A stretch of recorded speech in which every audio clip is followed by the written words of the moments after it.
Today, Julie and I fly out of Sydney to Doha, where we spend one night. So we've arrived in Doha in Qatar. It's very early, about 7 o'clock. Nothing's open. Just across the road from where we're staying. And they sell everything in this place, even boats and big doors. There's Gillian having a bit of a look around. This place is huge. Okay, it's 1:30, no, 11:30 and the souk's fully open. This is an unusual sight. Coming into the souk. So this is our hotel. We've had a couple of drinks and going back and catching the plane tomorrow morning. This morning we leave Doha for Paris, where we spend one night before taking a 90-minute TGV train to Dijon. Okay, it's Friday the 16th September. We're in Port de Riz, Paris, and we're taking a TGV this morning from the Gare de Lyon to Dijon, where we meet Di and Kim. Lovely morning. Beautiful countryside. The last 50, 60 kilometres has been like this.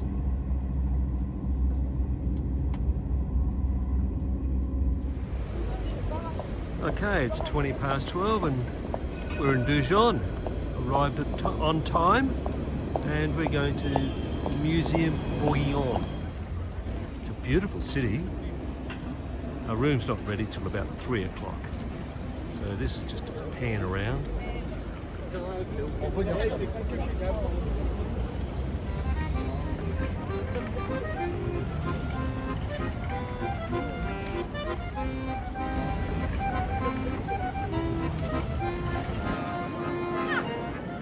Busy little place. So we've spotted this little mustard stall. Gillian is. What a beautiful old building. This is a pretty place.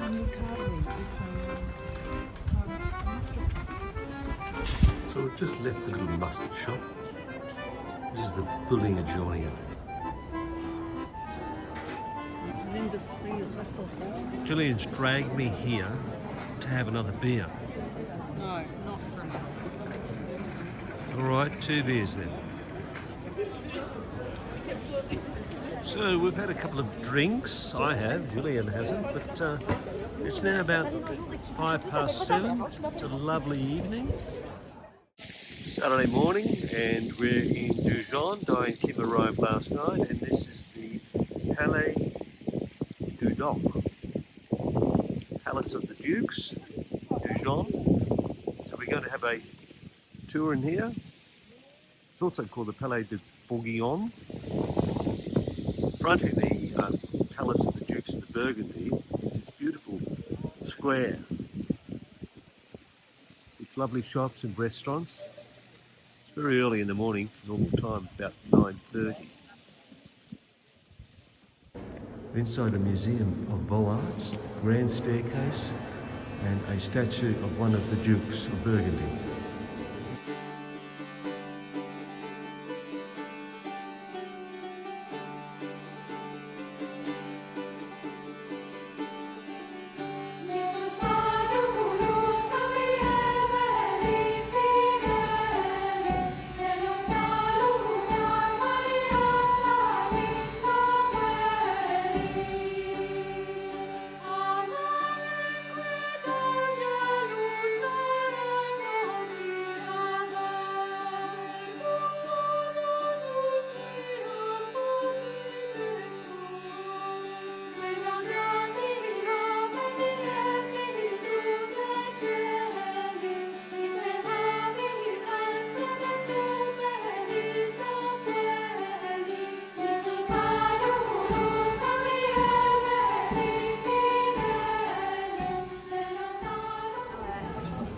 Now we're looking at the rear of the Church of Our Lady Elise Notre Dame. So This is the Church of Our Lady Église Notre Dame from the other side. There's a massive amount of gargoyles. So I moved on around the corner to Les Halles. We've got everything in here, from meat, fruit and veg, seafood, cheeses, heaps of different cheeses, pastries and bread.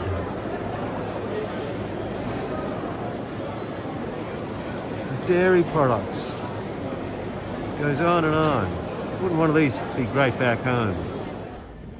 Now this is the entrance to the Hotel de Beaunce in the heart of the historic centre. And it's a magnificent mansion of 1614. Beautiful building, interior. And a very short visit to the Hotel de Vogue. Only 2 rooms were open for us. Now this street here is full of just half timbered houses.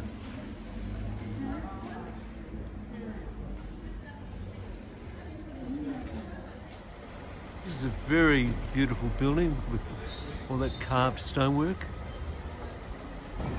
So now we've arrived at the Église Saint-Michel. It blends medieval and Renaissance architectural elements.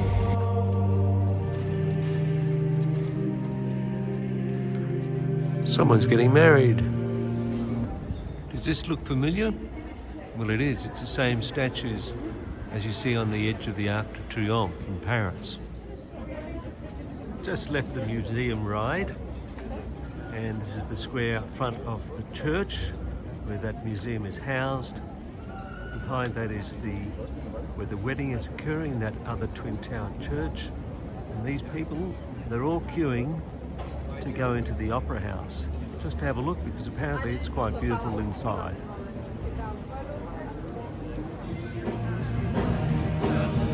It's our turn to have a bit of a break.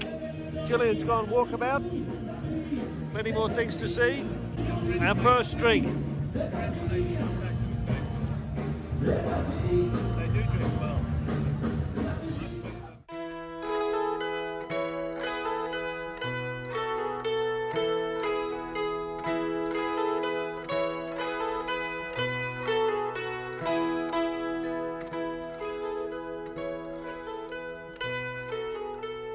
We're going to do a bit of a walking tour of the centre and looking for little food, places that are recommended. Very quiet morning here in Dijon, just a couple of locals. So after a quick walk here, we've arrived at the Opera House. We eventually found out it was closed on Sunday, so we're down here at this cathedral, Benin Saint-Dijon. Sunday service inside the cathedral.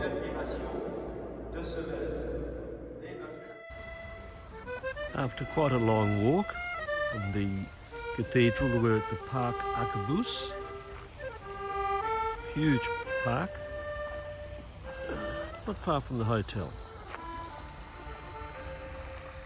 So we'll have a look around. It's lovely, a lot of greenery. Beautiful, the fountain. Yeah, fountain here. This is Beaunce and Petitjean. We're going in there to have a look at gingerbread shop. This is Beaunce and Petitjean. It's a shop with just all gingerbread. Things to do with ginger. Ginger vinegar, jams, breads, a lot. Even chocolates.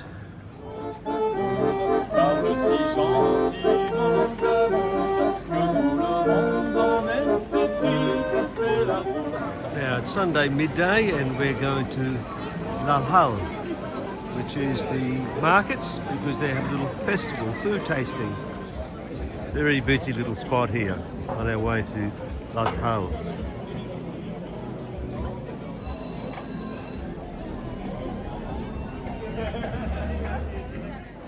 So this is it. It's only taking up a small section. So you pick your food plate, your tasting plate, come and sit down here. So we're back at the square we were yesterday afternoon. and it's about 1:15. We've seen all there is to see, and I think we've done the sightseeing we're going to do in Dijon.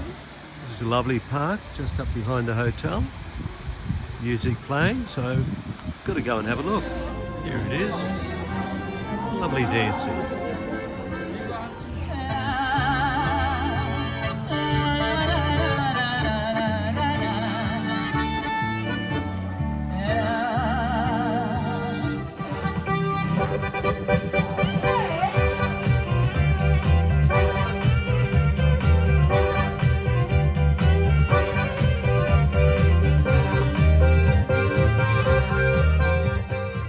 So we're off to our restaurant tonight. Okay, we've just, Gillian, how did we go? How did you go ordering the dinner tonight? I'm the meat monkey. No, you weren't mute. You did very well. Without you, we wouldn't be eating. Isn't that true, Tony? Yeah, pretty much. What do you say, Kiss? I've got to include that. Today we leave Dijon and drive 44 kilometres to Beaunce through the Rhone Valley along the route to Grand Cru, Burgundy's famous wine route. Okay, it's Monday morning. We've picked up our rent-a-car. It took about an hour, and we're in a little town called Couchy. This is the Hotel de Ville in Couchy. Our next little town is 5 kilometres down the road called Fixen. It's just basically a little village. And we've got a lovely view across the valley. Another 5 minutes down the road is a place called Gimignano. So we're now down at Clos de Vosges, and this is the chateau, and we're now here for our tour of the chateau, which starts in about 10 minutes. It's a beautiful day. Okay, we're waiting just where the barrels are for our guide. But this is a beautiful chateau. There's no wine tasting here, just a guided tour of the chateau itself. It's a well that the monks took 3 years to build or to dig out. The 51 hectares shared by 84 owners. Each colored square represents a climate, and each climate can be shared by several owners. Between 6 and 14. This is where the wine was stored, the barrel house. This is the vat house. Wow. This is a wine press from the 15th century. We watched a little film on the Clos de Vosges, and now we're inside the chateau. So we've arrived in Beaunce, and Toby was waiting outside for us. He'd only been here about a minute. We're in a little town near Beaunce called Alex Corton. So we've arrived at the chateau. It's behind. It's obviously their vineyards. So that is the Chateau Corton-C, and beautiful building, lovely tiled roof. So we're going in for wine tasting. Which is quite light, easy drinking, fruity. It's what we have for summer, it's what we have for meat or barbecue, it's what we have for simple, Friday evening with just a piece of charcuterie, cheese, bread. Something quite easy. So we're back in Beaunce, and late afternoon we're doing a bit of a walk around before dinner. It's such a pretty place. And no one wants to have a beer with me. Beautiful little town. Lots of little alleyways coming off the main park here. With this tallest structure in Beaunce. Look at this cute little wine bar, pub and wine bar. I'm standing in front of the Cathedral of Notre Dame, very old building. Inside the Basilica, Notre Dame. This is just opposite the cathedral. Little narrow streets, very clean, cute, quiet.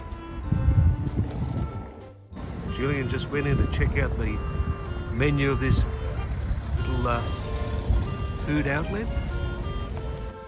So it is Tuesday morning and we are in a little town called Pommard. This is Chateau Pommard, 10 minutes out of Beaunce, and we are here for a wine tasting which we've already paid for. This appears to be the wine tasting room overlooking the vineyards. So the Côte d'Or is 3 classifications, as I'm sure you know. So it's Village, Premier Cru, and the highest level is Grand Cru. So we did the classification based on the soils. They're these things. So we've finished our tour and we're now just across the road into, there you go, that's quick, into this, I guess it's another chateau. Gillian has discovered a cork tree. It's gorgeous. So we've finished our wine tour and just left Pommard.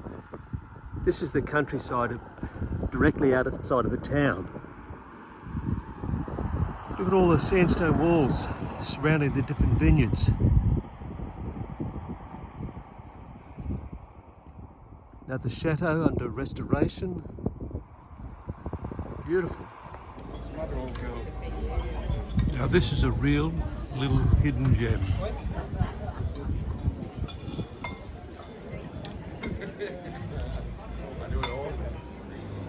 This is our afternoon in Beaunce.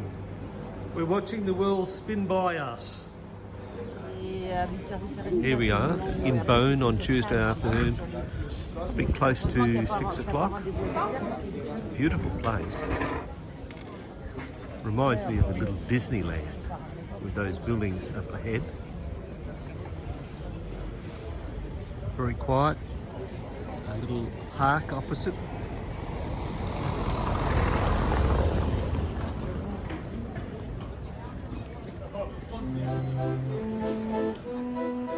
This is the hostel to you. I think it is a hospital built in 1443.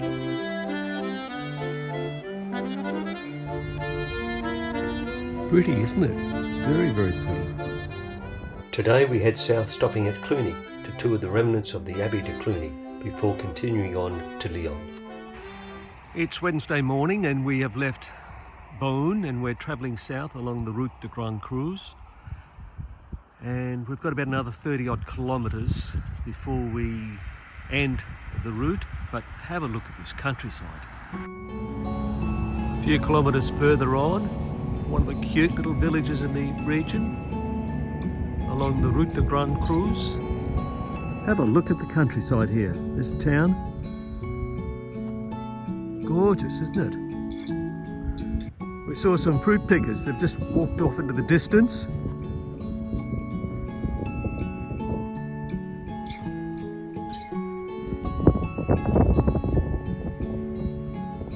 No one's getting out of the car. Now we're in downtown Pouilly-Montreuil. Beautiful town, 8:30 in the morning. And we're now south at Cluny. This is the Abbey. Beautiful. Okay, now we're entering towards the centre of Cluny. Have a look at this patisserie. Wow.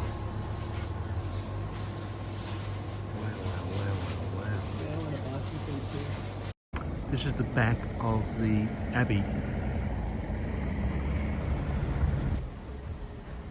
This tall part of the Abbey is a fraction of what was remaining after 95% of the Abbey was demolished during the French Revolution. Well, since that period, the Abbey has been rebuilt in a completely different layout. And it's still huge.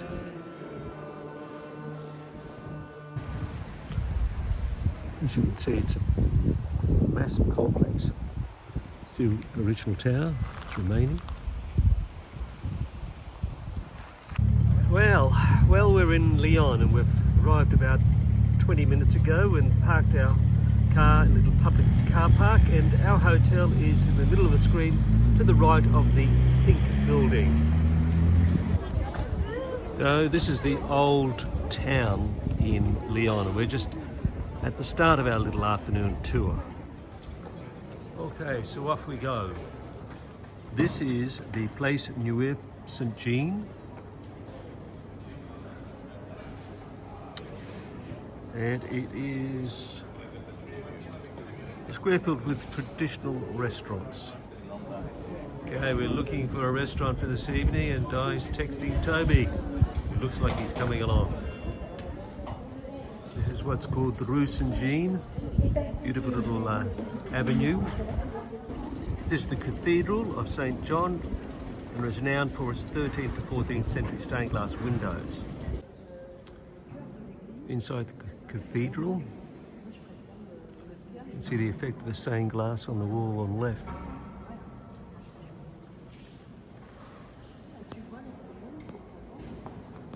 Now this part of town, if you follow the road on the right, leads up towards the Basilica Notre Dame du Fauvier. The Basilica Notre Dame du Fauvier. This is the entrance to Ravello, which we're going to go through. We come up those stairs, heading down here. A bit dark. Very French.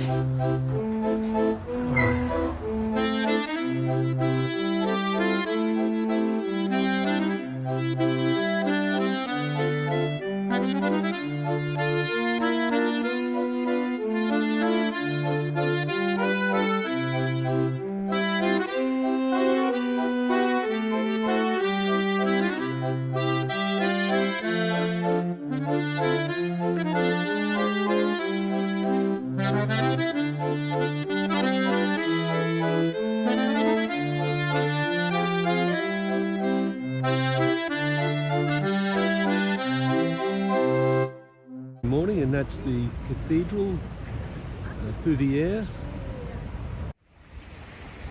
Now this is called the Place La Jacobins.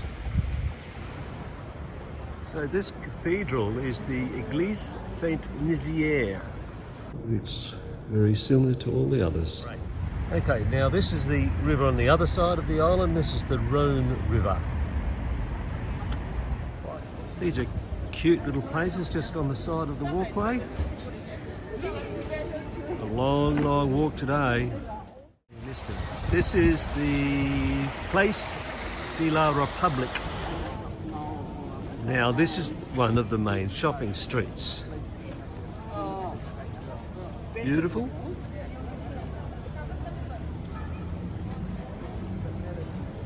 Anyway, continuing on, just up a bit more is the Palais de la Bourse et du Commerce, which is the stock exchange.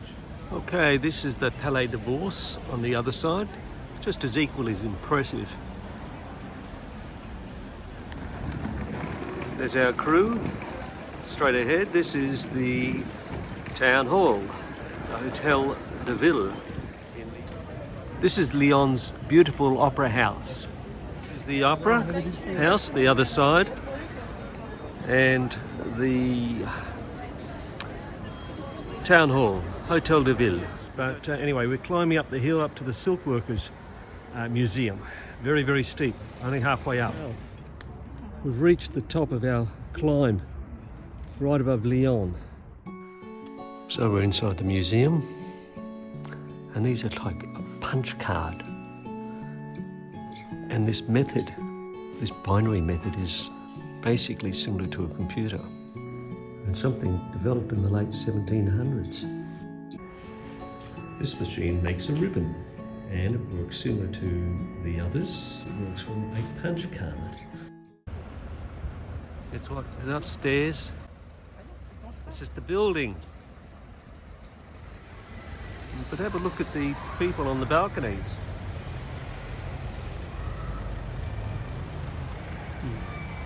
So the whole thing is a mural. Okay, now looking upstream from our hotel, which is the one next to the right of the pink building. Just left the murals. Thank God, this is just a beautiful little walkway. close to the mural building. So we're at dinner tonight. Having a wonderful time. Can you hear the music? We sure can. Here's Tope. It's like the Gypsy Queens.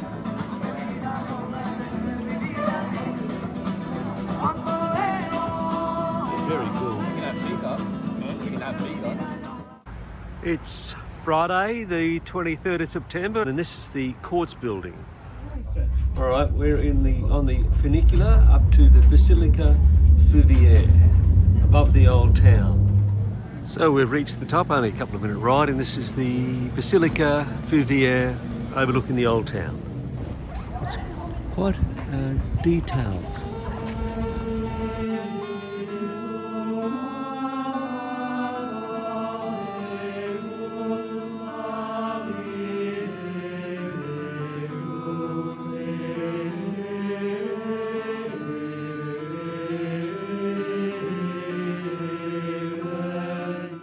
Just down from the Basilica Feuvière is the Greco-Roman amphitheatre. It was built at around 15 BC and the lower area is still used, 4,500 spectators. They can't remember the lines, they're looking down. On with the show. And adjoining the large one is a smaller amphitheatre, still in use today. So we've left up on the hill and we're now at Le Parc de la Tête d'Or. Huge park, 800 acres or something like that. Beautiful. After a very long walk from the park, we are now at La Halle, where we meet Gillian for lunch. It's full of, I think, maybe a couple of hundred retailers with fresh fruit, food, delicatessen stall, cafes. This is called a trollette. This means butcher. Wow. It's got everything. Delicatessen.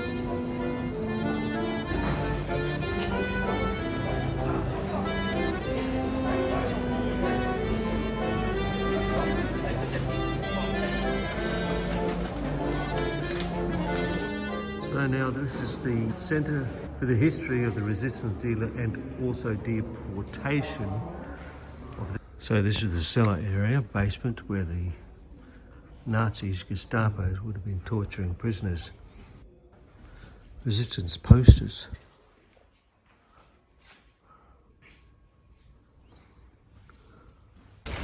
Okay, that's the lovely opera house. Now this large square is called the Place Turin. A humming place on a Friday night in Lyon. Busy.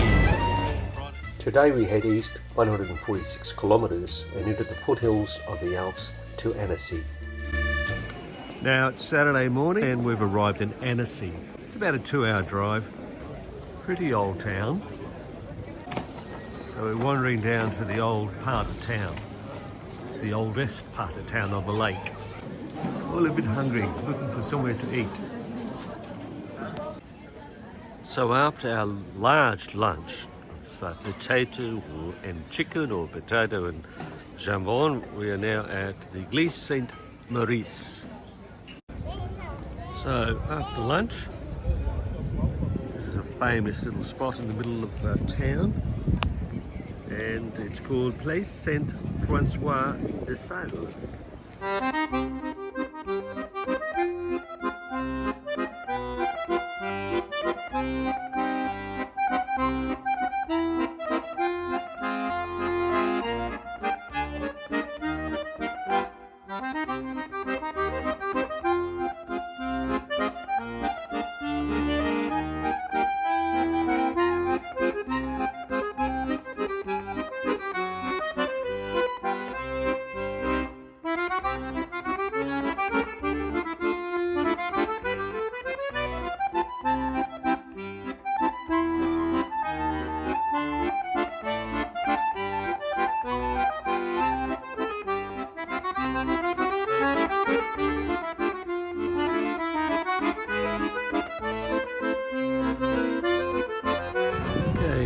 the edge of Lake Annecy, walked the town, saw quite a lot.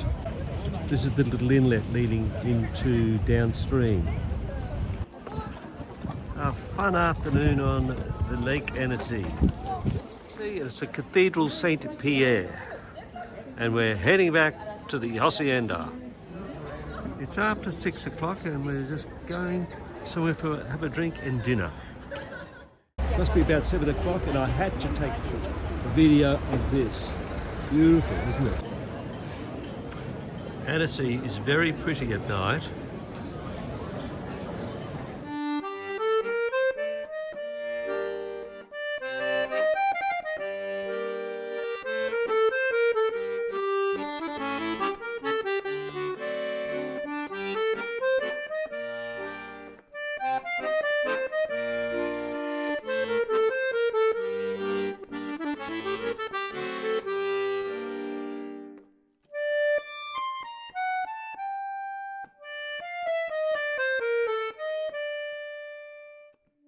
Today we leave Annecy for Chambéry, where we take a 2 3/4 hour train ride to Turin, Italy. Okay, so we've arrived in Turin and it's about 1:30. We've come to the Piazza San Carlo. It's a very large square, and hopefully we'll find a place for lunch. It seems in this area there's a lot of arcaded buildings.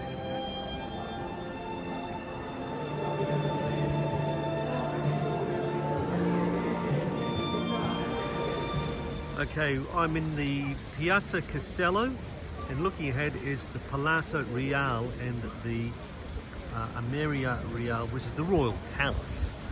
To the right is the Armory. Moving a bit further is the Madama Palace, undergoing some work. And looking back here is the Piazza Castello, or Piazza San Carlo, right in the distance there.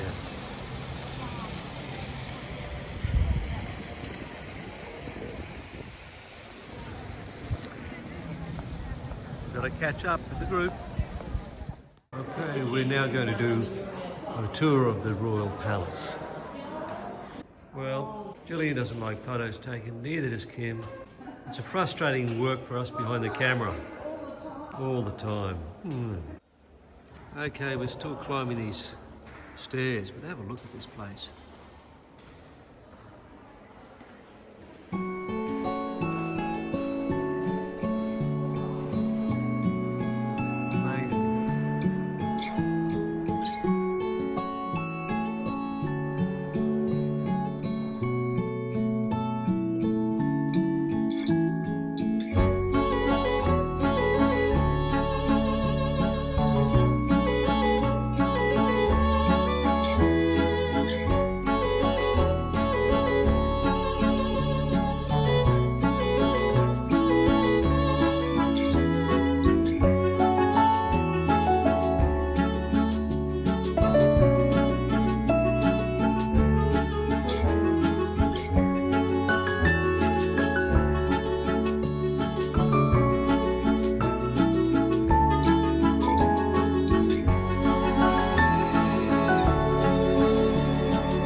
I'm heading back to the hotel, and that's Piazza San Carlo and the San Carlo and Saint Christine churches. Have a look at the quality of these buildings. I don't know when they're built, but they really are very, very lovely. So this outdoor market's got everything: clothes, shoes, belts, flowers behind, fruit and veg, cheeses, meat, more clothes and flowers. There they are up ahead on the left in the market here. This is Porta Palatina. This is the Roman gates to Turin, built in the 1st century and the best preserved Roman gates in the world. If you look closely, you can see the indentations in the stone there where the Roman chariots would have gone through. Now this is the Cathedral of San Giovanni. It was Turin's finest example of Renaissance architecture. So this is the cathedral where the Holy Shroud is kept. Apparently this is a full-size replica of the Holy Shroud. In search of somewhere to eat.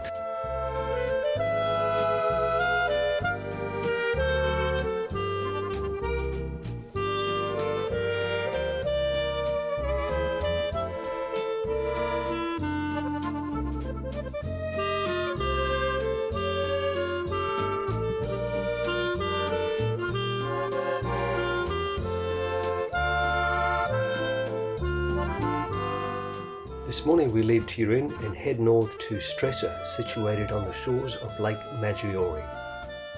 We are in Stresa, John, in Italy, on the lake, and we have this magnificent balcony. Oh, yes, and the view. Oh, beautiful, beautiful. I think I don't want to go anywhere. I think I'm just going to lie on my recliner here. For a week or 2 weeks or 3. It's gorgeous, isn't it? Yeah, beautiful. Well, these are the Borromene Islands, and I don't know which is Isla Bella. It could be this one here.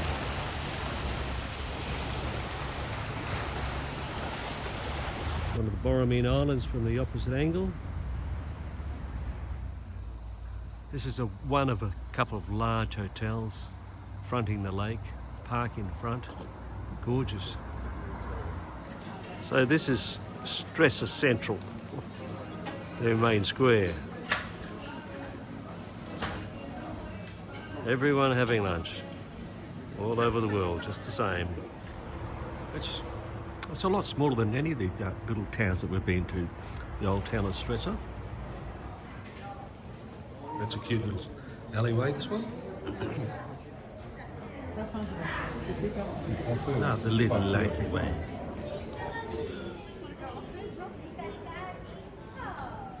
Isn't that pretty? Okay, it's Wednesday and we're on a ferry.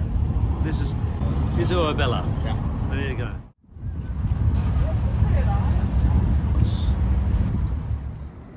Now, this is the main palace on the island. So this is just to the right of where we came in.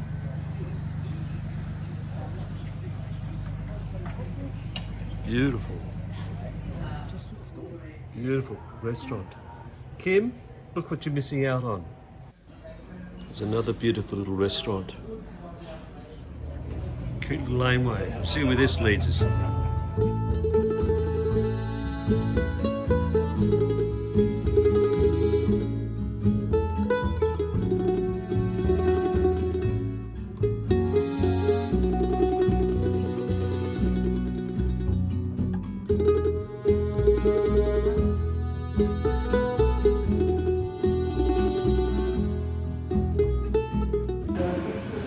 The entrance to the palace on Solobella.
So this is our next stop, the island of Pescatori. So this is Pescatori. Not much here, we're told.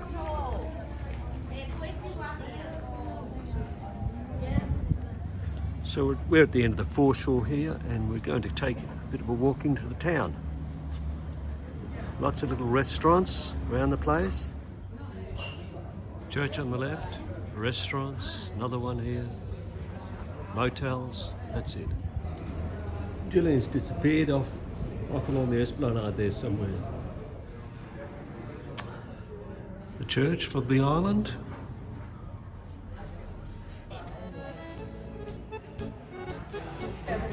Cute little laneways.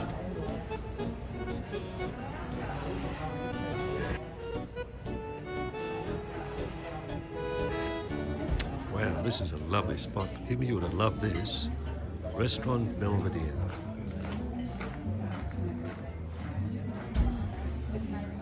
I think you got that. Isola Madre. This is in the gardens. Very impressive. Here are some plants. Look at this. Beautiful gardens. Well, we're trying to find the main building. There's a maze of pathways and no map. We'll find it eventually.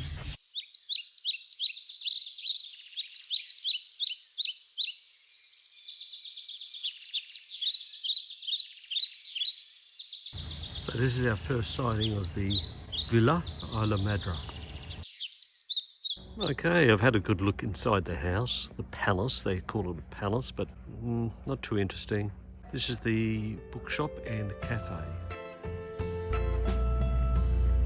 So we're heading towards the exit.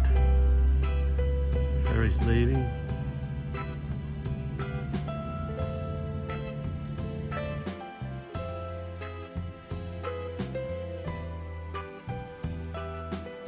This morning we leave Stresa and drive 90 kilometres south to Milan. So we've arrived in Milan. We gave ourselves plenty of time in case there was traffic. We've made it in time for the 11 o'clock reservation to view the Duomo. Okay, we're inside the Duomo. It's the world's largest. It is among the world's largest. It holds up to 40,000 people. And all these pillars that you see, there's over 50 gigantic pillars.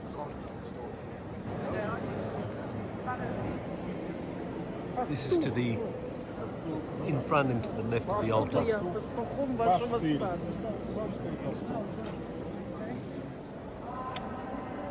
Okay, this is overlooking the altar. So we're walking now towards the rear of the church, the basilica, so that we can go up to the roof. So this is the roof on one side, of course.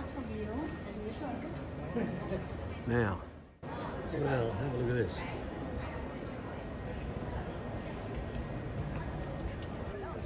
Well, we're up the top.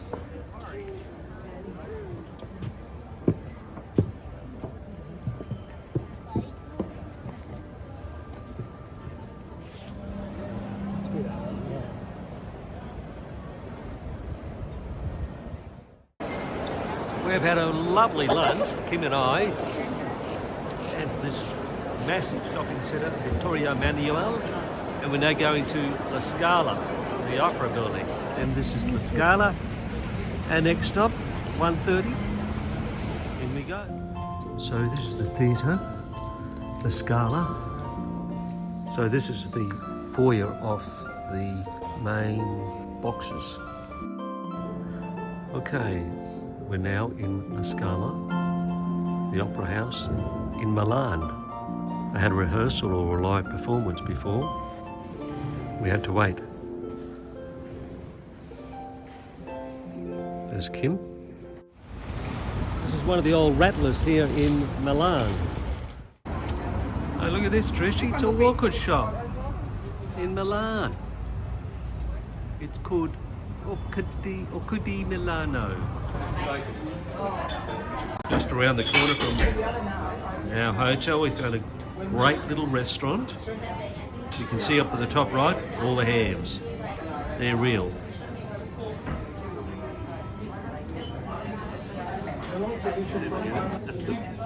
This is Kim's wine glass. I know, he's gotten past the little wine glass now. He goes into the bowl.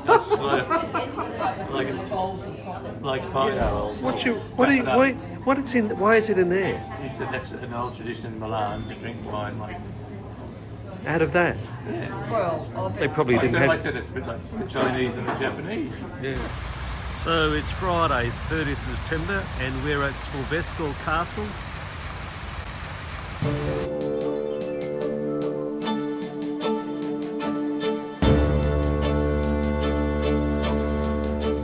This is the outer wall. You're first in the courtyard. Massive. There's just row after row of fortifications behind me.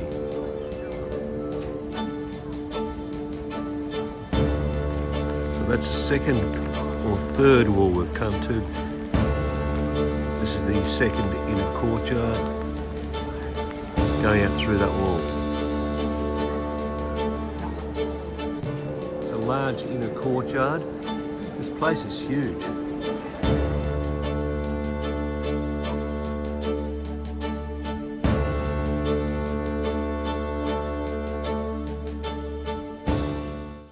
So this is the exterior wall of the castle, and in the large park behind we're having a food fair with all the local produce, and it's a massive fair. The Church of San Maurizio, which we're told has the best frescoes in Milan.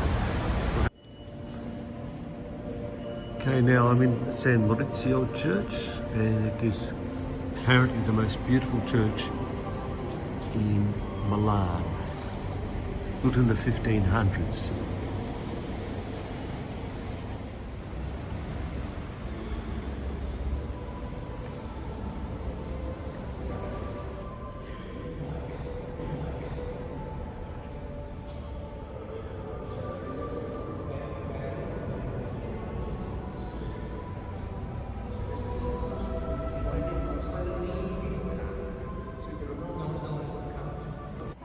Okay, we're here to see the Pinacotta di Brand, a major museum in Milan. So we're inside the palazzo, and it is massive, very, very large. It'll take you years to walk through everywhere. And I've got about 20 minutes.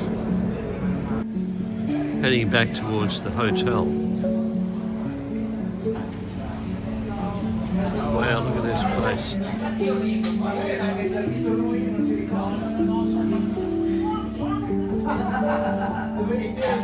This morning we'll leave Milan and head east for 2 hours to Verona.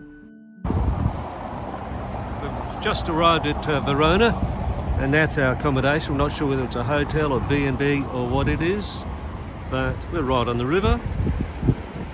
Castle just up ahead. Good spot. So we're going to do a bit of touring of Verona, and this is the Castello Vecchio.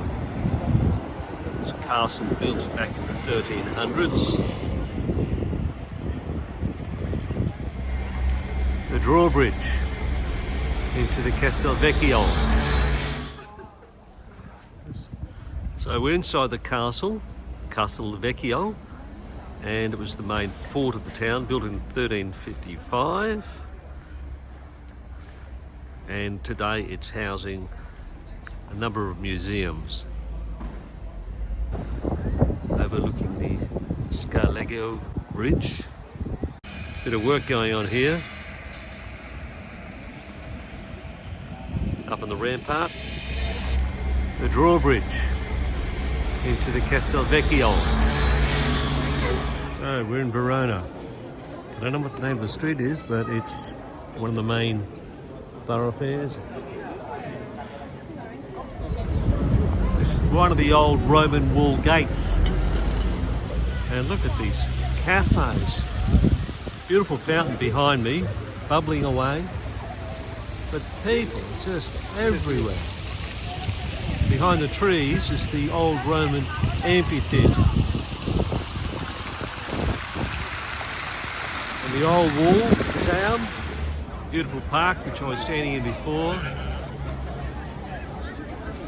It's a magnificent area. Heaps of people, restaurants, activity.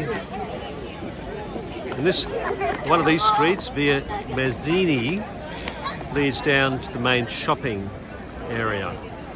High fashion. Ancient Roman amphitheatre built in the 290 AD in Diocletian era. Still holds 22,000 people and still used.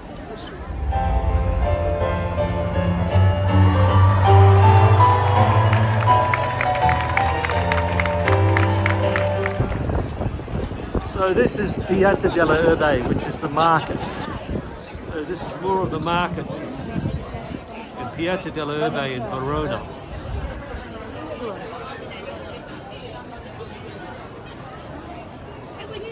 We've rested Saturday night and we are at a lovely restaurant overlooking the Roman amphitheatre tonight. I think this must be the Piazza Bra.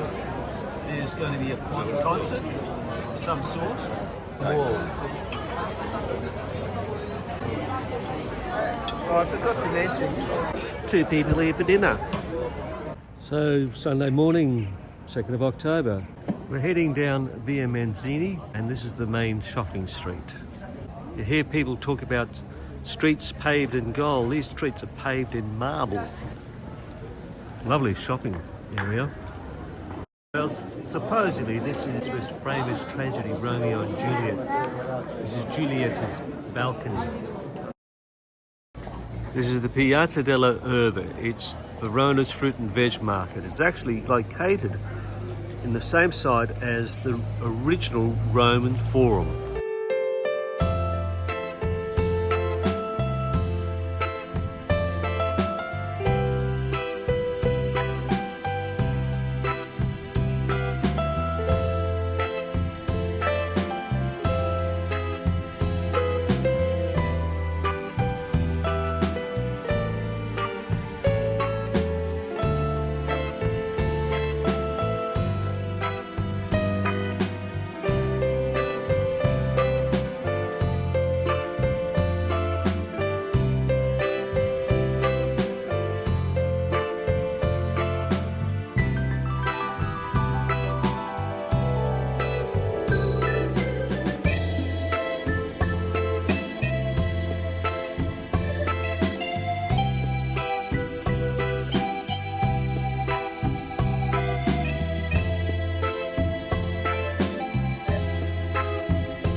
This morning we leave Verona and drive 1.5 hours south to Parma.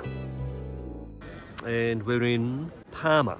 The Palazzo della Pilotta, this huge building, begun in 1583 and left unfinished. The courtyard is so big that it was once used as a ball court, and inside the sprawling palace are national museums of art and archaeology, a printing museum, a historic theatre, a beautiful library, Biblioteca Palatina, and there's a lot of works of art. So anyway, this park is the Piazzale Marconi.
This is Kim's entree, the ham with the puff pastry. 30 months.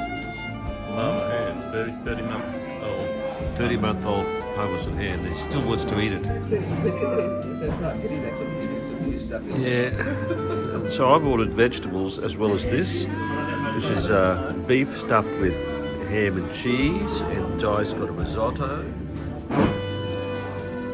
Di, what is your risotto? I tried the risotto and I'm still eating. And Gillian's a breatharian. This morning we depart Parma and head southeast along the route of the ancient Roman road, the Via Emilia, to Bologna. We've arrived in Bologna.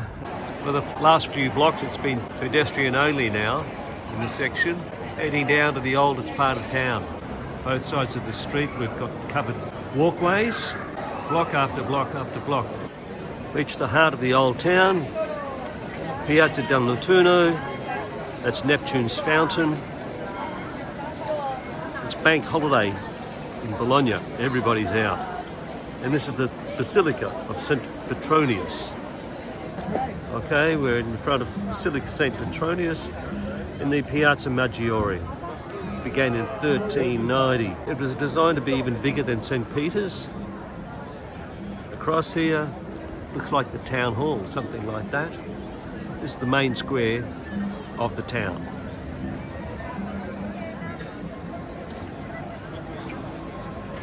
Bank holiday, so everybody's out and about.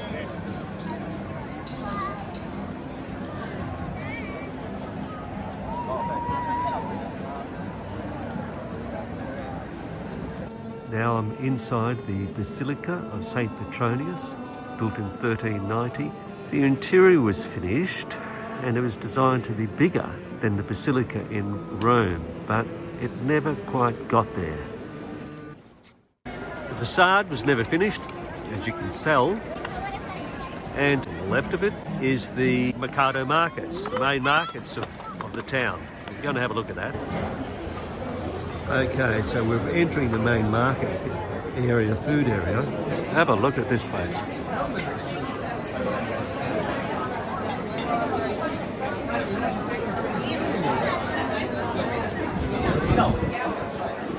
Wow.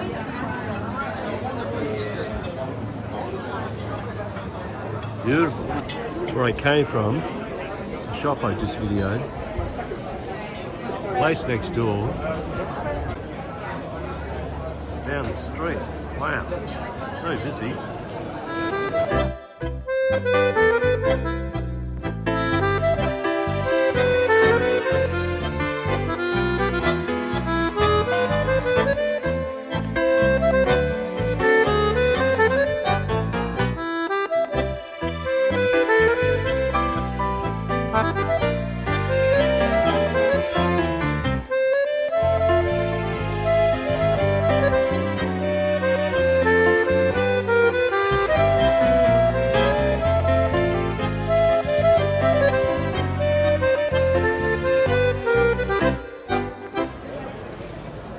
Anyway, I bought a ticket to gain entry to this tower. And I'm going to be climbing the internal stairs. 45 minutes.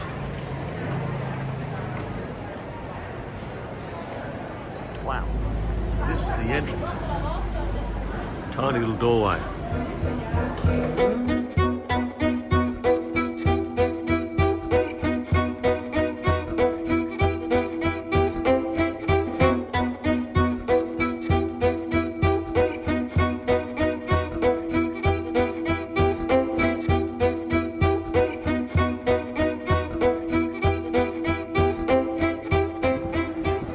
The Duomo and Piazza Maggiore. Another tower. There's apparently 20 towers. There used to be 100.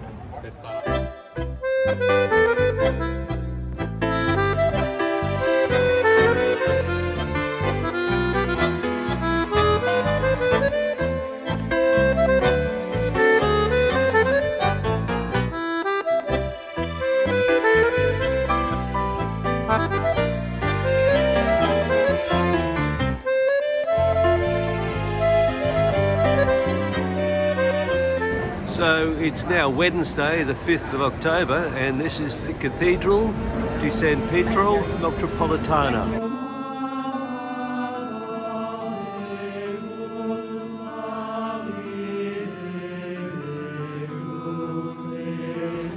We're in the markets area and just ordered lunch.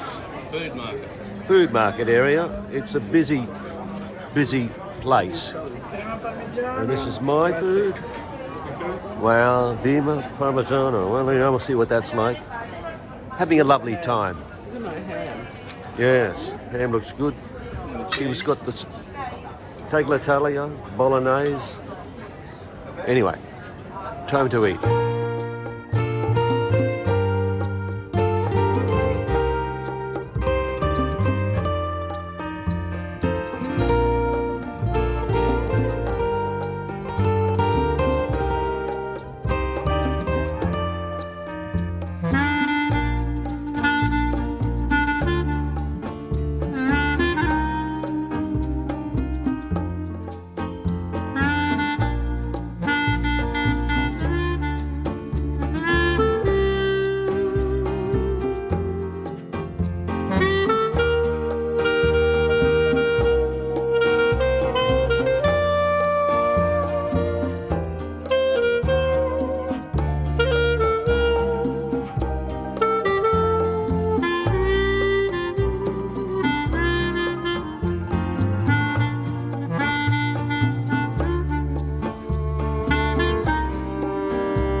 This morning we leave Bologna and head south to Florence, just over 106 kilometres away.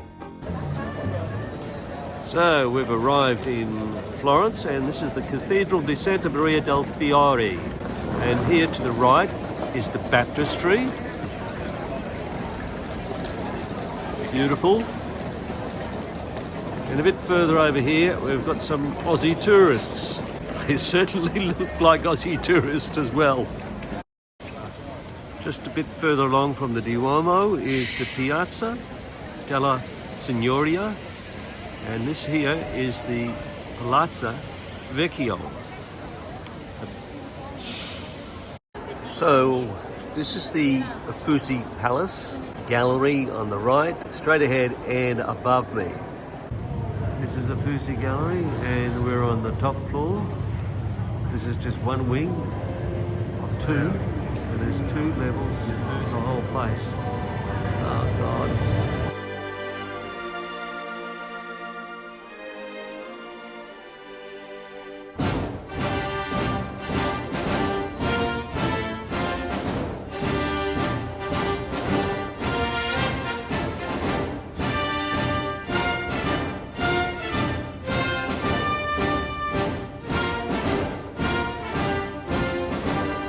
So we've finished at the Uffizi, had lunch, and heading off to the Ponte Vecchio. This would have to be the best ice cream I've ever had. Caramel, here in Florence. Now, this is the Ponte Vecchio. About halfway across the Ponte Vecchio. It's a heck of a lot of tourists here.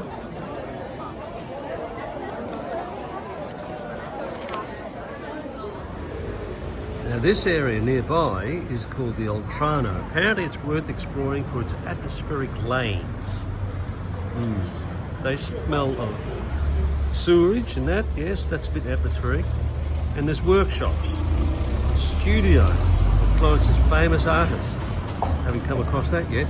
Artists in wood and silver and gold and miniature mosaics. And this is where it's supposed to be. Interesting. This is my new best friend. Yeah. I met him today. From Senegal. He's yeah. from Senegal and his name is? My name is Fallou Galas Bayumben. Yeah. From Senegal. It's a long name. And he says to come to Senegal. Yeah, I come. So I'm in Palazzo Medici Riccardi. Built in 1464, it was the home for over 100 years of the Medicis.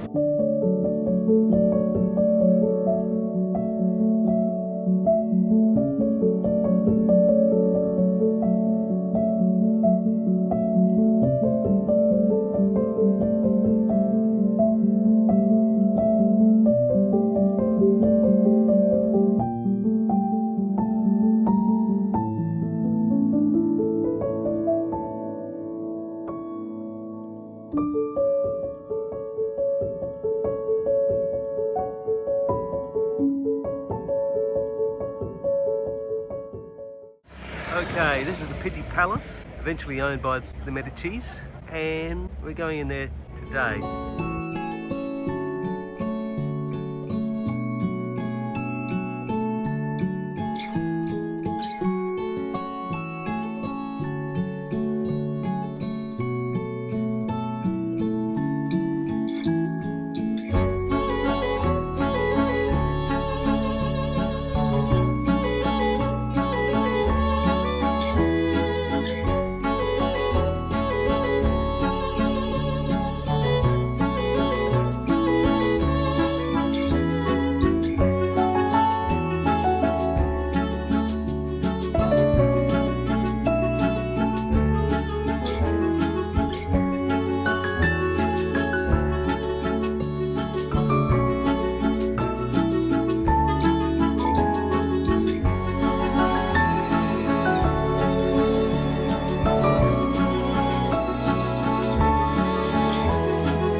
So this is the start of the Boboli Gardens.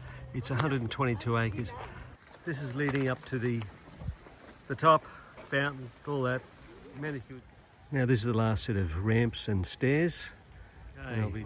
This is a little bit down from the top of the gardens, but you can hear the bells chiming. That's midday. Here in Florence on Friday the 7th of October. Okay, I'm up at the very top of the Boboli Gardens.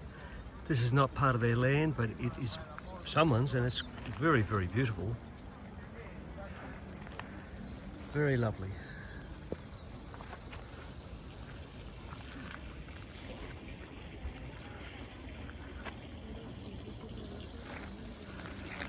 It's a real reward getting up here because it's a very steep incline the whole way, quite a few steps as well, and I'm hot and sweaty. So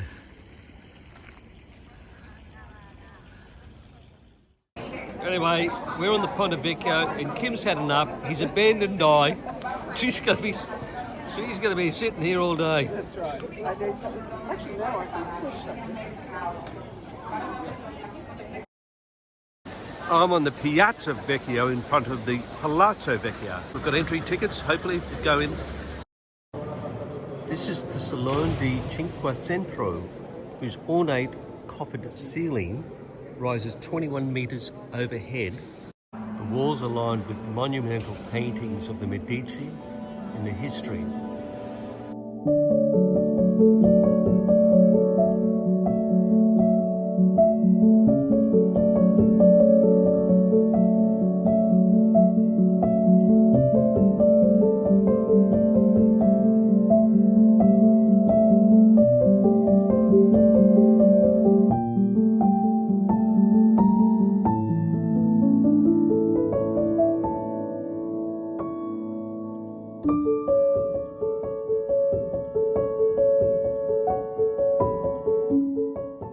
This morning we leave Florence for Siena, passing through Greve Chianti, Panzano, Castellina, and stopping off at San Gimignano and Monteriggioni. We're on the road from Greve in Chianti Just a few minutes ago, we went through there. We're heading up to another town called Penzano. So about 3 minutes up the road is Penzano. So we've pulled off into the town, narrow one street, one way, and that is the... Anyway, we're trying to find our way out, but look at the view. This is the other side from what I showed before. This is just gorgeous. Saturday morning now, it's just turned 12 o'clock, and we've reached the outside walls of San Gimignano. So here we go into one of the cutest towns in Florence. Slightly heading uphill. So we're now looking up to one of the few remaining towers that San Gimignano has. We found this cute little restaurant here. This is obviously a cellar of some sort, now a restaurant. We've just had our lunch in San Gimignano, and this beautiful view over Tuscany. Now this is the steep hill leading up through the second gate of town. It's a killer. So after lunch, Kim had to push uphill like at about 45-degree angle. It's a killer, it really is. And he was coughing and spluttering like an old car. Like a 73-year-old man. Now, again the main square, main water supply, back in the old days.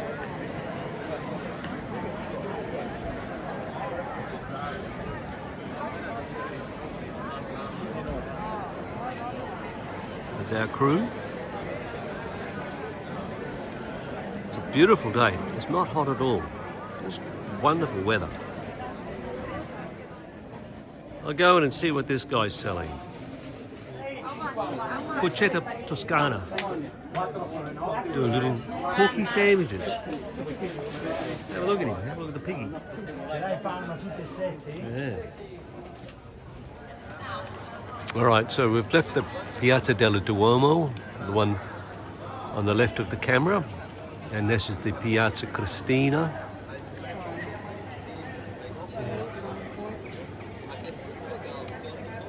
The church, not sure.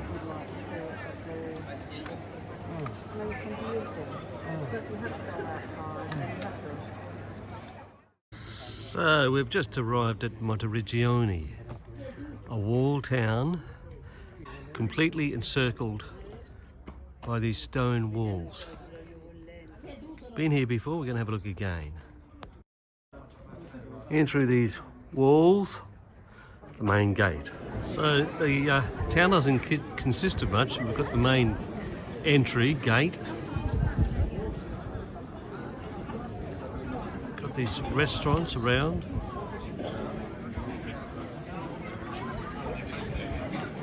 The well. Oh, I've got some Aussies here. Having a look. Probably waiting for me. It's only a couple of 100 metres by a couple of 100 metres, and that's the extent of the town.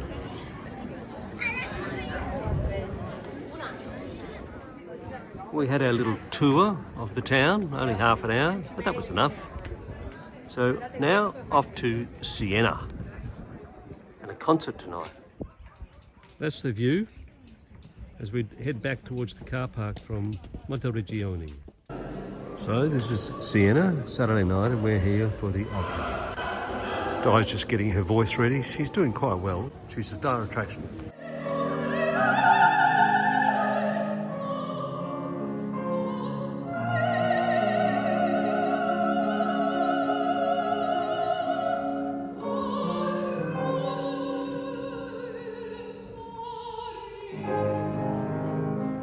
So here we are in Siena, Sunday morning, walking up towards the heart of the town, and first spot will be the Piazza Salimbeni.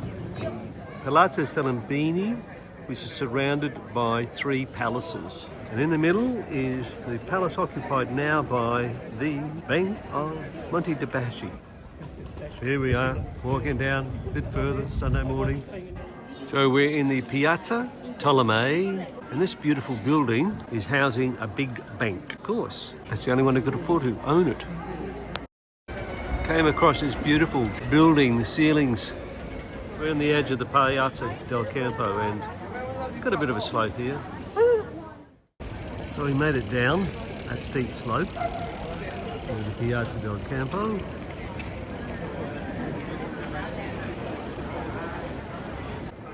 Bit of a cool morning. It's time to pick a flag. Which team are they going to be on? A bit of a push uphill, but now we're at the Cathedral of Santa Maria Assunta. Now, this is the front of the Santa Maria Assunta, Italy's finest example of Gothic architecture.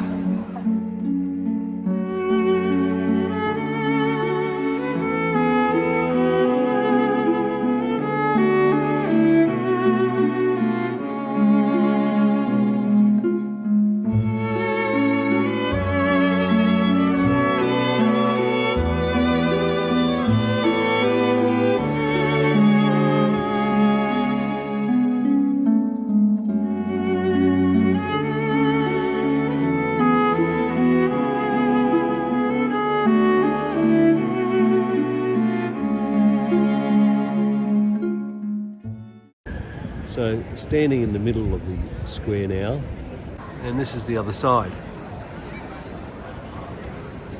Supposed to be some showers this afternoon at 4 o'clock.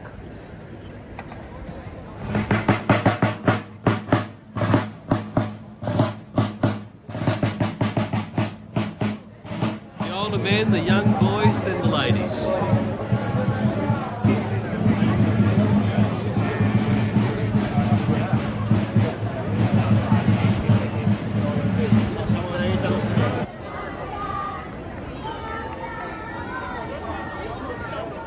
This morning we leave Siena and head north to Lucca, stopping off at Pisa on the way. Despite all the racket behind, this is the Leaning Tower of Pisa, and next door the cathedral.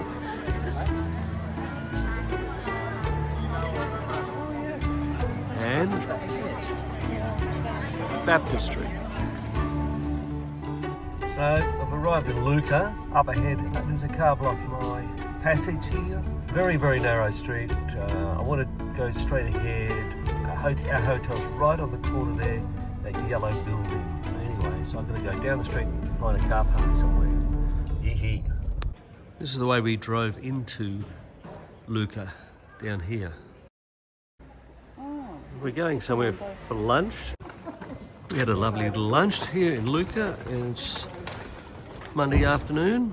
Very quiet streets.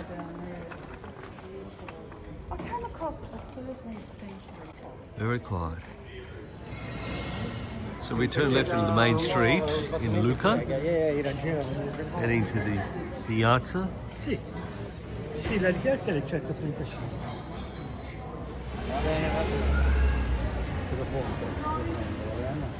Now this is the San Frediano. It's a church dedicated to the 6th century Bishop of Lucca. Could be the town walls, near them. Not sure. This looks like it could have been the town gate, even though we're within the town walls. This is the remains of the Roman amphitheatre. You can see the curved walls.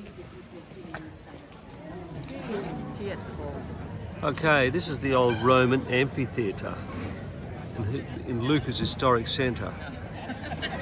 On top of the old Roman ruins, they built shops, houses, little restaurants, and you can see the oval shape of it. Quite amazing. Now, this is the Gimignano Tower with, you can't help notice the massive oaks growing on the top of it. Okay, well look, we're standing in front of the Duomo of San Martino. It's a Romanesque style facade. Beautiful arches and delicately carved columns. Believe it. This is our little street, our hotel. Quiet little street it's on. So it's early on Tuesday morning. And we're in Lucca, and this is San Michele in Foro. 14th century, 12th to 14th century is built. So I'm standing on the town walls of Lucca, which go around the entire town, 2.5 kilometres, a brick wall on one side would have had a moat in front of it, and then to the left of it a walkway, occasional car drives on it, bikeway, and then an earthen embankment the other side. So it's in good nick, runs everywhere around the town. Now, moving just off the wall nearby is the Palazzo Perfani Controni, built in 1667, 2-storey loggia with a staircase and harmonious Renaissance creations. There you go. I gave the walking away, it was bloody hard. So, bike rental, far better idea. This is not the best part of Lucca, I'll save that later. Now I'm on the opposite side of town. I've got a bike now. Yeah, so much better.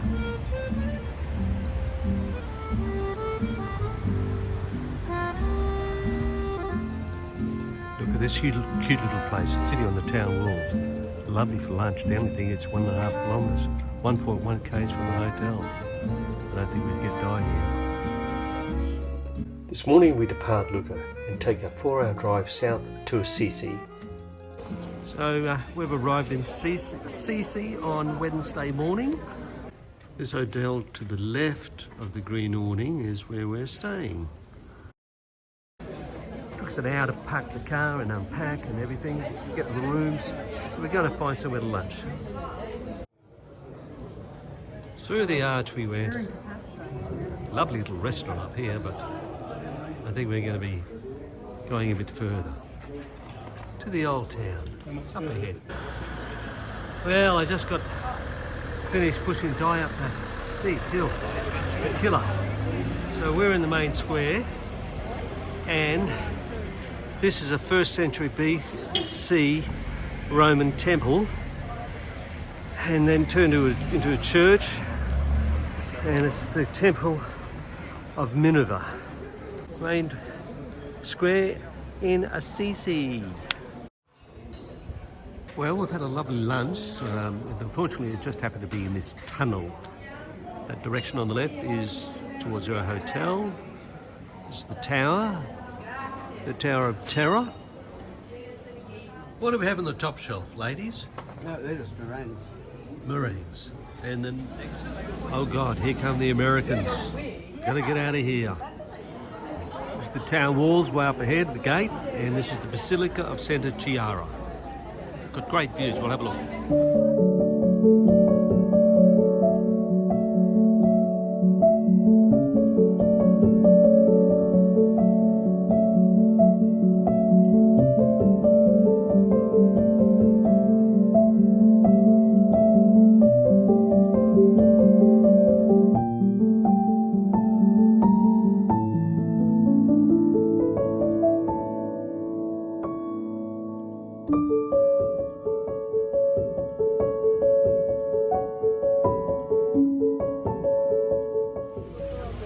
So we've gone a big walkabout right down where that black car is driving up. The fountain on the main piazza. And it's just many streets layered up like this. Hi Trish, just in front of me, this little shop here is where we met that nun and had a nice chat back in 2009. Up the street it goes, very steep. I pushed Kim all the way up. Cooled me. Down the end of the main street is the Basilica di San Francisco Assisi and the forecourt of the cathedral, looking back to the old town with the main street up on the right. Everything's got the same coloration and stone. It's very beautiful. Now this is the view from Di and Kim's room. Okay, it's the next morning, Thursday, and I've left the hotel. I'm walking to pick up the car. This little streets and pedestrian only areas. So cute. Come from that direction through the gate date here. This morning we leave Assisi and drive 2¼ hours south to Tivoli, where tomorrow we will explore Emperor Hadrian's villa. Thursday afternoon. Now we've had lunch, and after much difficulty finding the B&B, which took us 45 minutes, we're now in the best part of Tivoli. That's what I thought too. So we went all the way to the Villa d'Este, but, well, anyway, wasn't worthwhile going in because they didn't have a golf buggy, because of the wet and too many steps and too difficult to get in. Anyway, so heading back to the middle of town. Now we're in Tivoli. So for dinner, guys, Kim wanted to get 2 dishes, didn't you, Kim? Yes, and I said this wasn't very big. And Di said no, one is sufficient. So Di ordered the pizza. And look at the size of it. Yeah, look at the size of it. Anyway, so Kim's came along, and how is it, Kim? It's minuscule. Can you see it? That's Kim's. That's his meal for the day. That's his There goes Kim and Di. We've had dinner, but this is really, really very poor neighbourhood here.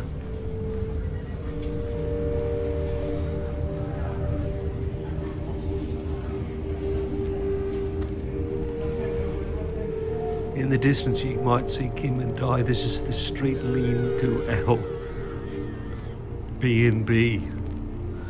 Don't get mugged, I'd say. Right, this is the street that we came down, and on the right you can see that red and white sign. To the right of that is 25 bikies. They turned up this afternoon. I'm serious. And down this street, that's Muggers Lane. And down that street is called Death Row. This morning we leave Tivoli, stopping off at Hadrian's villa before heading on to Rome.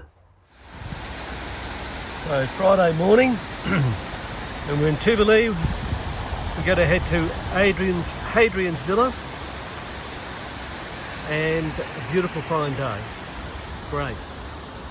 So have a look at the place.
This is Castel St. Angelo's, so we're going to visit this.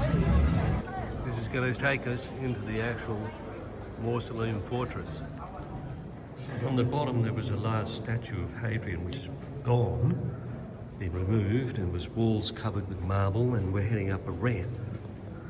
Who knows where to. After the ramp that went more than 360 degrees, it's now up another ramp.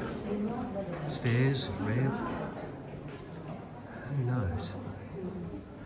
More stairs, more stairs. So within Hadrian's villa, this is the Palazzo, the Sala alla Palazzo.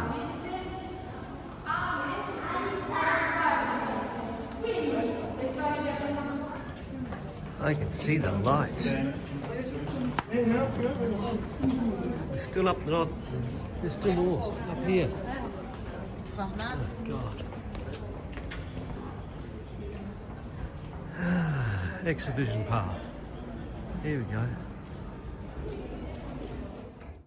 So I'm up at the top of Hadrian's Mausoleum, looking towards the Vatican and the Tiber on the left.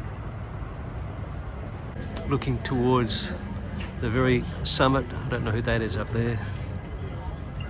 See all of Rome. All right, well that's the end of Hadrian's Mausoleum. Time to head to the Vatican. It's Saturday morning and we're at the Vatican. We've got entry and overlooking these beautiful gardens.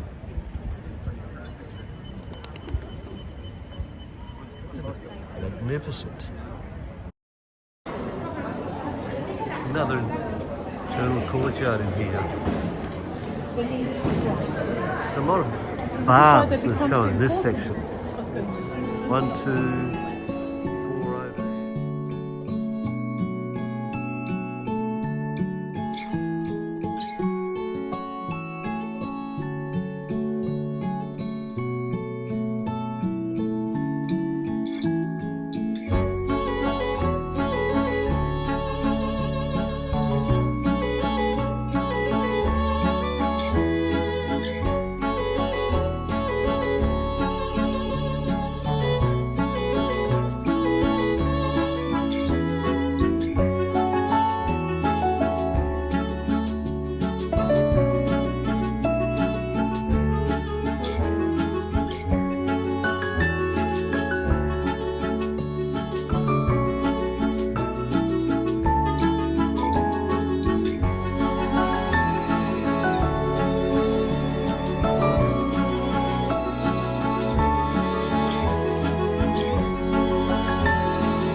So we finished that wing for the second tour, up and down.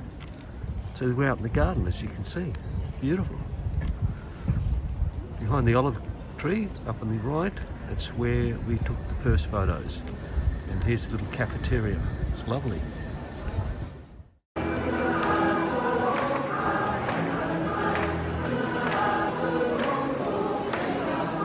We didn't expect this. That massive crowd down there.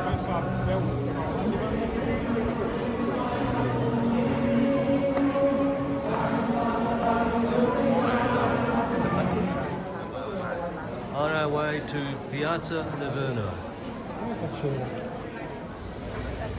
What the Piazza Verona? 2,000 years ago, where the buildings are on the left, right and straight ahead, was seating for the racetrack, which is where the piazza is now.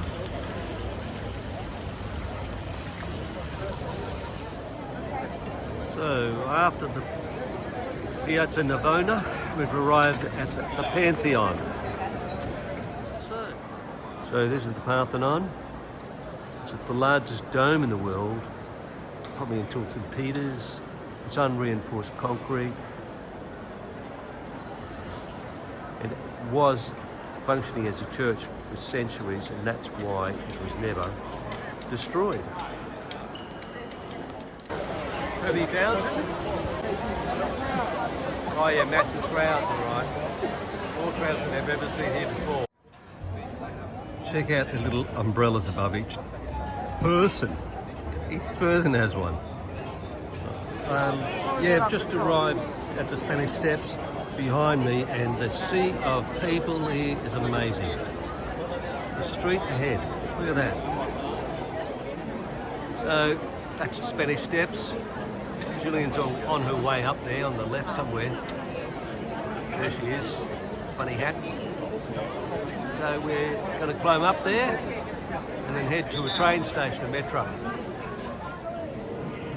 We're in San Clemente Basilica, waiting to do the tour of the church, subterranean church below here. Sunday morning, and the Pope will arrive at St. Peter's Square. And that's the Pope. So we're heading now to the Piazza Navona.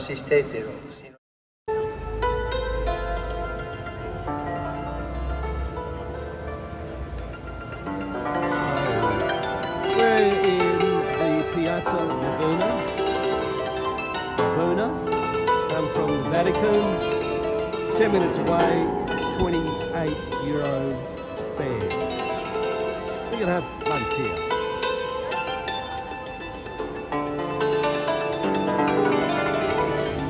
This is where we had our lunch.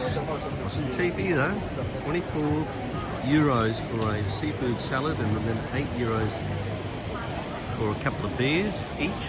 So just under $75, including the tip. We've arrived at the Pantheon, and we're looking for a place for an ice cream. But just look at the crowds. It's huge. Well, that's all from Rome. Tonight, Di and Kim head home via London. Gillian spends the next 6 days in Rome, while I head south to Naples, Sorento and Ravello. So it's Monday afternoon and arrived in Naples. Vesuvius is behind that big monstrosity of a building, a lot of air pollution, and it's a big city. And this is the top floor of the hotel. It's got a lovely restaurant, bar up the far end there. And in Naples, this is the Via Toledo. So it's one of the main streets that connects the old town with the harbour. And this little alleyway leads into the Spanish Quarter. Narrow streets, many blocks in each direction. And down here is the direction I'm going. This is down towards the water. It's a busy place. It's been like this for the last 10 minutes of walking.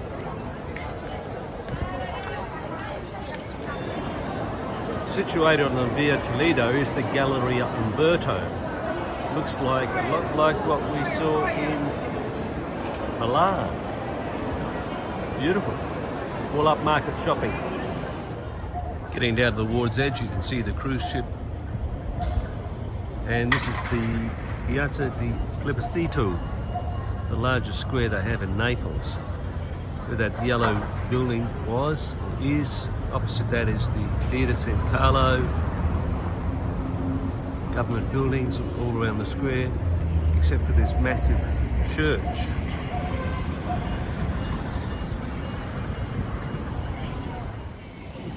Nice residences here, and we're heading down to the Castel Ovo, the oldest castle in Naples. This is the way to sit and watch Vesuvius and have a beer. Buy it from this lady at the little cafe for €3. That's it here. Alright, okay, after leaving the castle, I've come over to the Spanish Quarter, walked up here. Look at the contrast. That's just one block up from where I was taking photos before. It's like Chinatown.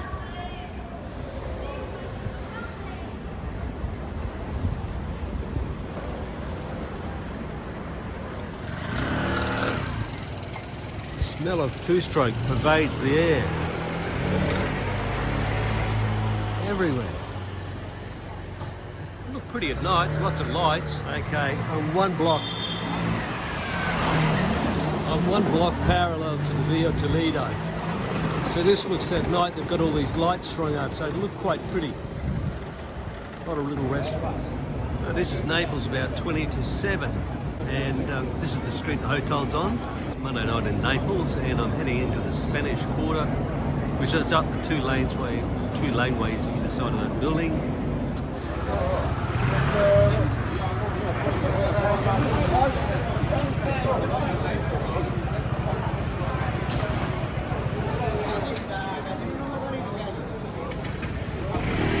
We have a little supermarket here. Down the road, the fruit and veg. What have we got here? Pillows. Manchester. Across the road. An ATM. Dress shop. Motorbikes galore. They're all crazy. Crazy. Let's get everything here. Fruit and veg, car repairs, bike repairs, restaurants, delis, bakeries, artisans. A lot. What have they got for plumbers here, Wayne?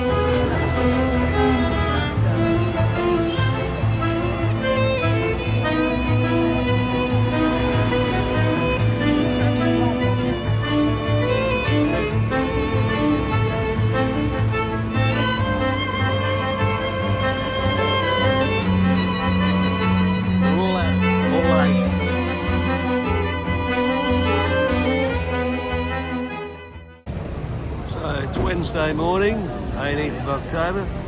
Going to walk up to the really old part of town. Now this apartment block, it looks quite good. So I'm heading up this way. I don't know if I'll make it out alive. So I'm heading towards a church called Santa Chiara. It's located somewhere behind me.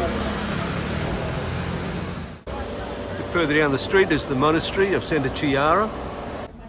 I'm standing in the cloisters of the monastery of Santa Chiara, founded in 1310. I read that it looks more like a park in a seaside resort than a solemn retreat for the nuns.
So I'm in Piazza Guess Who?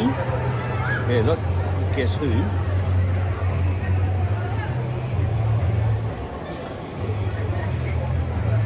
And after over 6,800 steps, I've had enough. It's 1:30, so I'm having the beer, Verona, and I'm going to have a pasta dish of some sort. We'll see what happens next. I'm uptown now, near the Archaeological Museum. It's got a lot of things that were found in Pompeii, so I'm trying to find its front door, the entry. Well, here it is. I found the National Archaeological Museum, so looking forward to seeing it I was, but it's Tuesday and it's closed. No good, back on the subway.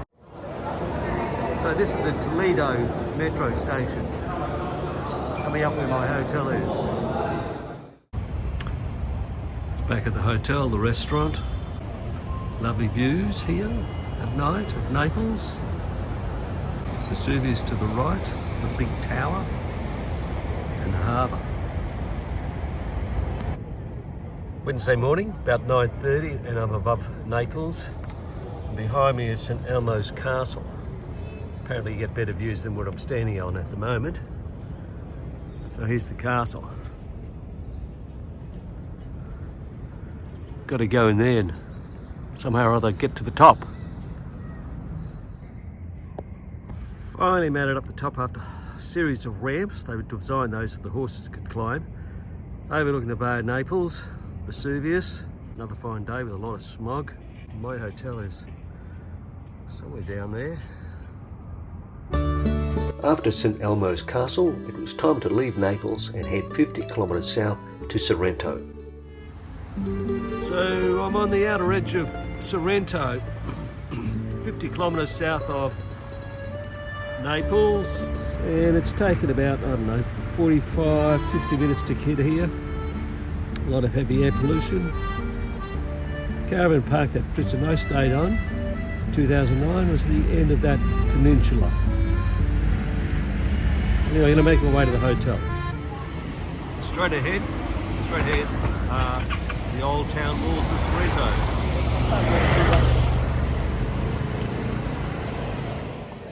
So I came through that arch and I'm in a traffic-free area. It's quite nice, very quiet, it's good. Heading down that direction.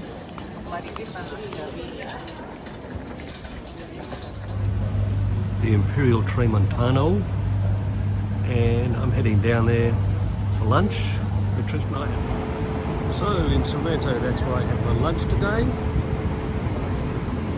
and it overlooks this crazy ramp system that takes you down to the port. Lovely house up here. There's a Roman general with his troops, a ragtag bunch. So this is the, I guess the heart, towards the heart of Sorento on a Wednesday afternoon. The bay straight ahead. Now down that street leads to the heart of the old town. And over here, the bar Surinese, something like that. I had lunch.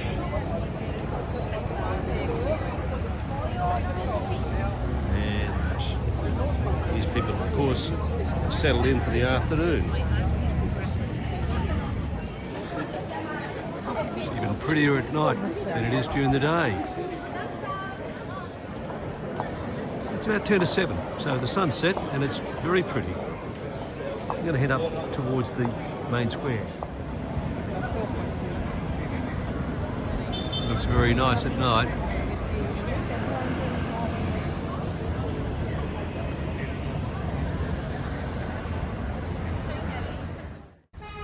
So it's Thursday morning and I'm on top of the city walls in Sorento. I'm still on the city walls, but I think this is fantastic. You've got civilization, buildings all the way around, but look, we've still got lemon and orange trees growing in the middle. It's lovely.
So I'm at the Foreigners Club restaurant in Sorento.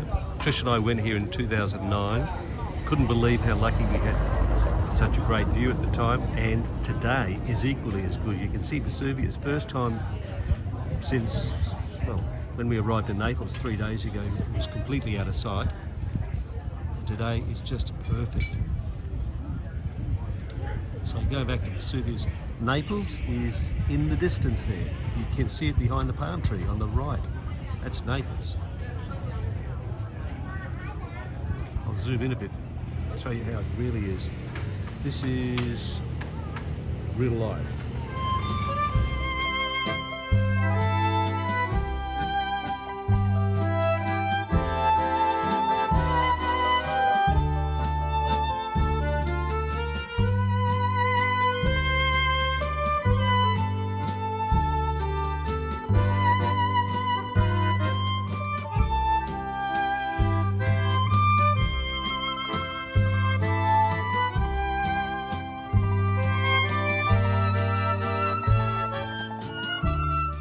This morning I'll leave Sorento and head east 16 kilometres to Ravello, my last stop before starting the long journey back to Australia the following day. So it's Friday morning and my sat-nav has taken me, well, the back way to Ravello, back down the coast and over the mountains behind Ravello. So, well, a lot of humanity living there in the shadow of Vesuvius.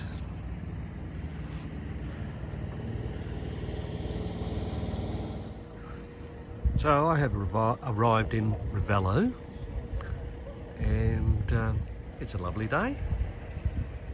In the distance, that little town on the beach is called Minori. Eventually I'll get down there. I think it's about a 35-minute walk, but I'll have a look around the town first. So I've just walked through the tunnel, and that's a pretty sight. Ravello, lovely. Can't wait to see more. We're up pretty high here, and cloud on top of those hills. Hopefully it's not a cloud over completely. Now this is the Piazza di Olmo, the main square in town, and Villa Ravello was straight ahead. A few cafes, it looks quite nice. I've just arrived here at Villa Simbrioni, whatever it's called. The Villa Simbrioni is actually a working hotel, restaurant. Great views.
Square, I'm looking for the Villa Ravello, which the entry is through that arch. Okay, looks like the little ticket office on the left down there. Beautiful gardens.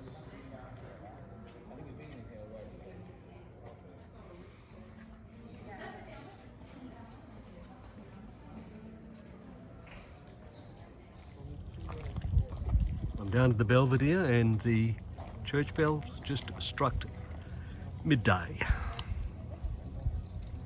It's a beautiful place. It really is a beautiful, beautiful gardens. Thank you.